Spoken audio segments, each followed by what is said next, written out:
Kali ini kami akan membahas cerita perjalanan anggota CP9 yang diambil dari cover story. Setelah dikalahkan oleh kelompok topi jerami di Enies Lobby, Rob, Lucy, dan anggota CP9 lainnya ternyata memiliki cerita sendiri hingga mereka bisa bergabung dengan organisasi CP0. Bagaimanakah perjalanan mereka setelah itu? Mari simak penjelasannya. Sebelum membahasnya lebih lanjut, silakan subscribe dan klik tanda loncengnya agar mendapatkan notifikasi video terbaru mengenai One Piece dari Tahuki Mouse.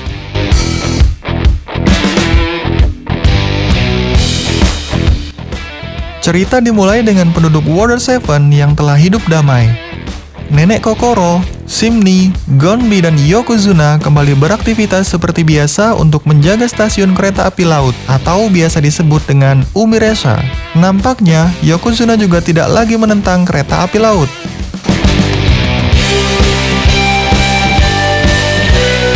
Karena telah kehilangan sekretaris sebelumnya yaitu Khalifa yang ternyata anggota CP9 telah dipecat, maka Iceberg, sang wali kota Water 7, mengadakan audisi untuk mencari sekretaris baru.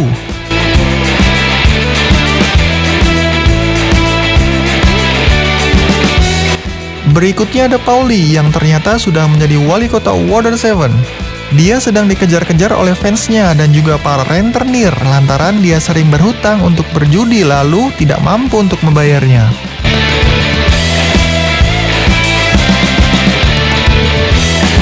Oimo dan Kashi yang sebelumnya telah ditipu oleh pemerintah dunia dan rela bekerja selama 100 tahun untuk mereka. Akhirnya mereka berdua terbebas dan setelah itu mereka membantu warga Water 7 yang terkena dampak ombak laut tahunan yang biasa disebut dengan Aqua Laguna.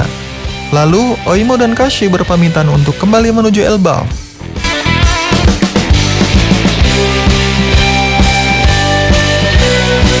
Enies Lobby, sebuah markas pemerintah yang megah, telah hancur akibat pertempuran dan Buster Call.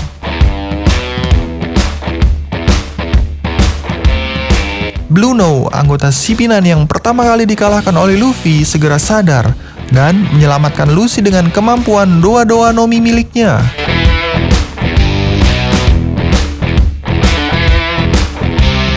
Para anggota CP9 sudah sepenuhnya sadar. Mereka duduk terdiam meratapi kekalahannya.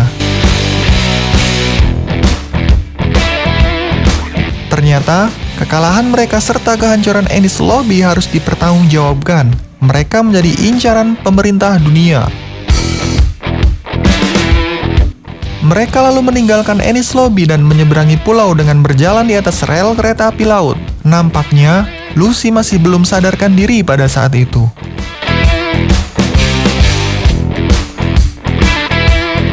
Para anggota CP9 akhirnya sampai di sebuah kota yang disebut Estipopla. Di situ mereka mencari dokter, namun tak bisa membayar karena tidak punya uang sama sekali.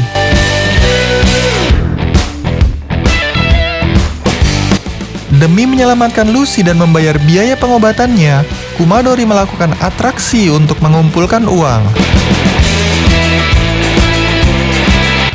Hal yang sama juga dilakukan oleh Jiabura dan Blueno.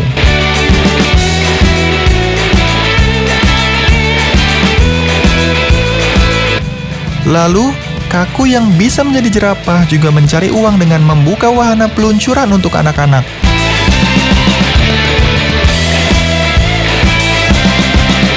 Sementara itu, Khalifa bekerja dengan cara membersihkan kota menggunakan kekuatan sabun miliknya.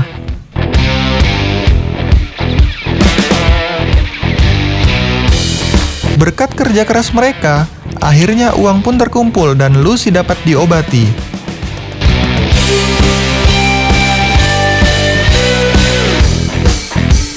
Setelah lelah mencari uang sambil menunggu Lucy sadar saat dirawat, akhirnya Kumadori dan Khalifa menggunakan sisa uangnya untuk berbelanja dan yang lainnya menunggu santai di kafe.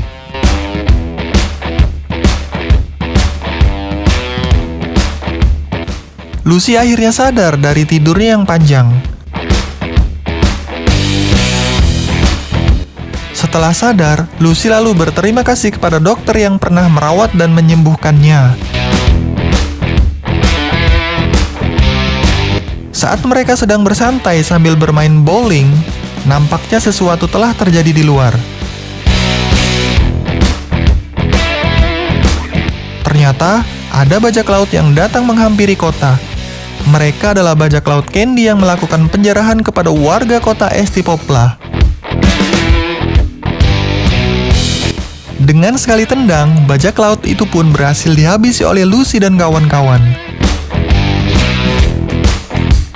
Mantan anggota CP9 itu pun akhirnya menjadi pahlawan di kota itu dengan menumpas para bajak laut. Ternyata, jiwa kekejaman Lucy belum hilang. Para warga kota yang melihat kekejaman Lucy akhirnya meninggalkannya. Atas kejadian itu, mereka akhirnya berpikir bahwa tidak bisa tinggal lebih lama lagi di kota tersebut, karena keberadaan mereka akan diketahui oleh pemerintah dunia.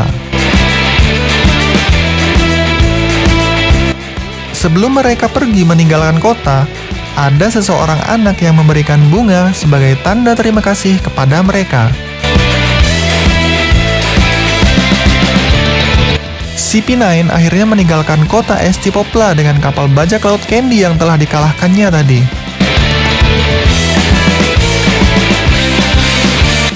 Mereka akhirnya sampai di kampung halaman. Di sini, para calon anggota CP9 berlatih sejak kecil. Mereka berlatih teknik bela diri Rokushiki. Pengejaran untuk menangkap mantan anggota CP9 yang diutus pemerintah dunia akhirnya sampai pada kampung halaman mereka. Tetapi, sebelum angkatan laut masuk ke kampung halaman mereka, ternyata mereka telah dihadang oleh Lucy dan kawan-kawan dengan mode perubahan Zoan mereka.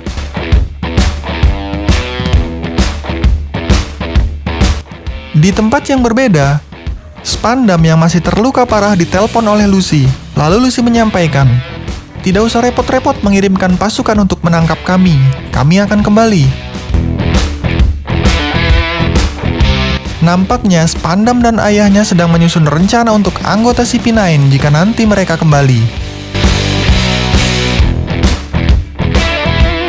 Para anggota CP9 kembali ke tempat Spandam berada. Sepertinya ini adalah awal pembentukan CP0. Sesampainya di sana, mereka ditawari untuk bergabung dengan sebuah organisasi yang dinamakan CP0. Kini Lucy dan Kaku telah menjadi anggota CP0. Namun belum ada kabar atau informasi mengenai anggota CP9 lainnya. Sekian dulu pembahasan tentang perjalanan CP9. Jika kalian punya pendapat lain, silahkan tulis di kolom komentar. Terima kasih sudah mampir ke channel Tahu Kimos. Jika video ini bermanfaat, silahkan like, share, and subscribe. Sampai jumpa di video berikutnya.